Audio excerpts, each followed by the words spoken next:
Assalamualaikum warahmatullahi wabarakatuh. Perkenalkan, nama saya Andika Dharma Putra, NIM 1830107003. Perkenalkan, nama saya Anissa, NIM 2130107001, jurusan Patris Fisika. Dan perkenalkan, nama saya Desi Elita dengan NIM 2130107003 dari jurusan Patris Fisika.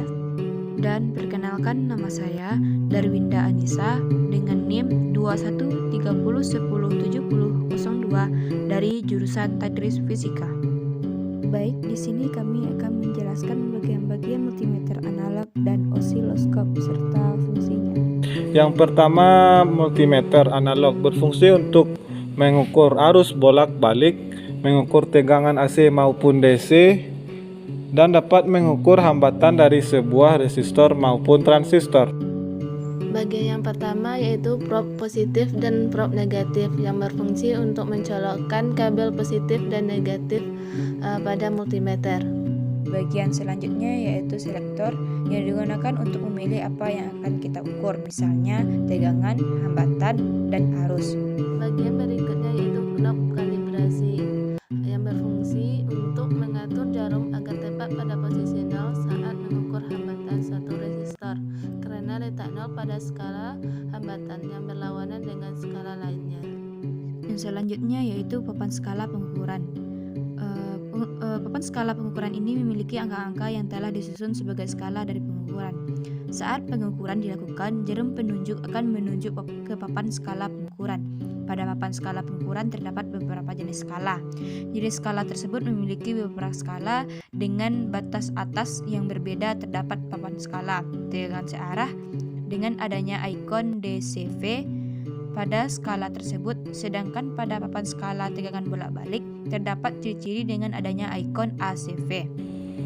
Cara kalibrasi multimeter analog ini yaitu terdapat dua cara. Yang pertama, dengan menghubungkan prob positif dengan prob negatif, kemudian putar anak panah atau knob ke tulisan bus atau gambar speaker. Apabila berbunyi, maka multimeter telah terkalibrasi dan siap digunakan. Kemudian cara kedua kalibrasi multimeter ini adalah dengan memutar tombol bulat sebelah kanan atas, kemudian lihat jarum pada layar multimeter. Apabila belum terletak pada angka 0, maka putar tombol tersebut sehingga pas jarum tersebut di angka 0, sehingga multimeter telah terkalibrasi dan siap digunakan. Selanjutnya yaitu cara mengoperasikan multimeter analog. Yang pertama yaitu mengecek kabel. Langkah-langkahnya yaitu arahkan selektor pada posisi bus. Selanjutnya arahkan probe positif atau negatif pada masing-masing ujung kabel. Jika multimeter analog mengeluarkan bunyi, maka kabel itu berfungsi, dan jika tidak mengalami berbunyi, maka kabel itu tidak berfungsi atau mengalami kerusakan seperti putus atau yang lainnya. Yang kedua yaitu cara mengukur tahanan. Di sini kami mengukur tahanan pada satu resistor. Langkah-langkahnya yaitu arahkan selektor pada posisi ohm dan lihat batas ukur yang akan kita gunakan, dan mulailah dari batas ukur yang terbesar. Jika jarum tidak bergerak, maka turunkan nilai batas ukurnya sampai jarumnya bergerak. Di sini kami menggunakan batas ukur dengan nilai 1 kilo ohm. Apabila jarum telah menyimpang pada layar multimeter, cara membaca nilainya yaitu lihat berapa skala yang ditunjuk pada layar.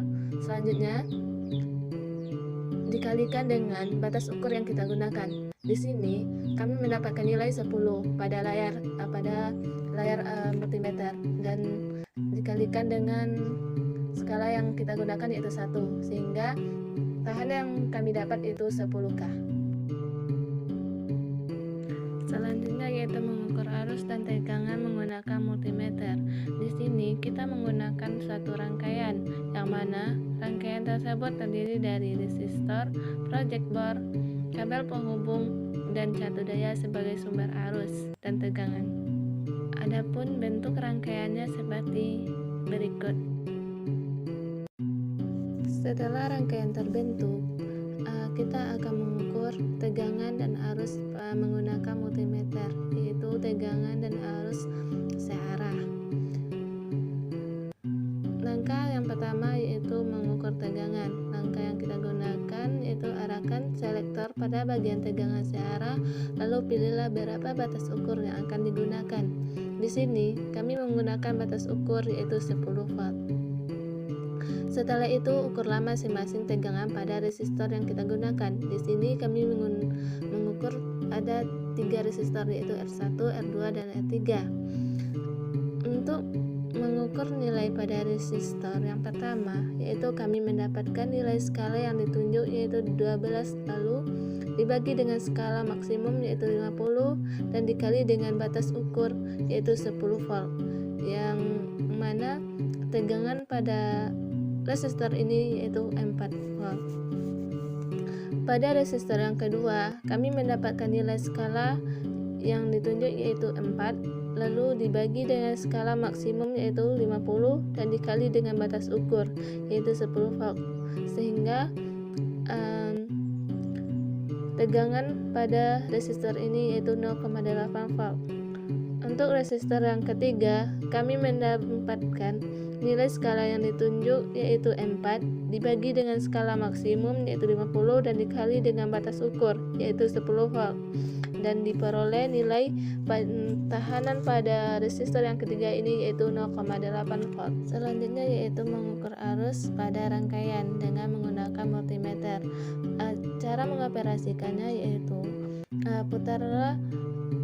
Untuk mengoperasikan atau mengukur arus menggunakan multimeter digital itu, arahkan selektor pada bagian arus dan pilihlah batas ukur yang kita inginkan. Selanjutnya, ukurlah arus pada titik yang akan diukur, yaitu di sini kami mengukur pada titik R1, R2, dan R3. Untuk mengukur arus, kita harus memutus salah satu rangkaian yang akan kita ukur tersebut, yaitu setelah rangkaian diputus, maka sambungkan dengan prob positif dan prob negatif pada resistor sehingga skala pada layar multimeter menyimpang. Untuk membaca nilai arus pada layar multimeter yaitu sama dengan membaca tegangan, yaitu yang mana berapa skala yang ditunjuk lalu dibagi dengan skala maksimum dan dibagi dengan batas ukur yang kita gunakan. Kita lanjut alat ukur selanjutnya yaitu osiloskop. Yang pertama, bagian dan fungsi dari osiloskop. Baiklah, fungsi dari bagian-bagian osiloskop yang pertama yaitu tombol power on atau off. Tombol power on atau off berfungsi untuk menghidupkan dan mematikan osiloskop. Kedua, lampu indikator. Lampu indikator berfungsi sebagai indikasi osiloskop dalam keadaan on atau off. Yang selanjutnya, intensity yaitu digunakan untuk mengatur kecerahan tampilan bentuk gelombang agar mudah dilihat. Selanjutnya, fokus. Fokus digunakan untuk mengatur penampilan bentuk gelombang sehingga tidak kabur. Selanjutnya, kal. Kal digunakan untuk kalibrasi tegangan peak to peak atau tegangan puncak ke puncak. Selanjutnya, position. Position digunakan untuk mengatur posisi vertikal atau masing-masing saluran atau channel memiliki pengatur position. Selanjutnya, scalar, volt atau diff. Scalar yang digunakan untuk memilih besarnya tegangan per sentimeter pada layar osiloskop. AC atau DC. Pilihan AC digunakan untuk mengukur sinyal AC. Sinyal input yang mengandung DC akan ditahan atau diblokir oleh sebuah kapasitor. Selanjutnya, vertical input CH1 untuk saluran channel 1. Vertical input CH2 sebagai vertical input untuk saluran 2. Selanjutnya, scalar mode. Scalar mode pada umumnya terdiri dari 4 pilihan yaitu CH1, CH2, dual, dan ADD. Yang terakhir yaitu pengoperasian osiloskop. Untuk pengoperasian osiloskop sekali ini kita akan mengukur tahanan terhadap suatu rangkaian. Sama halnya mengukur tahanan pada multimeter analog, di sini kita cukup meletakkan kabel positif dan negatif dari osiloskop ke kaki-kaki resistor dalam rangkaian.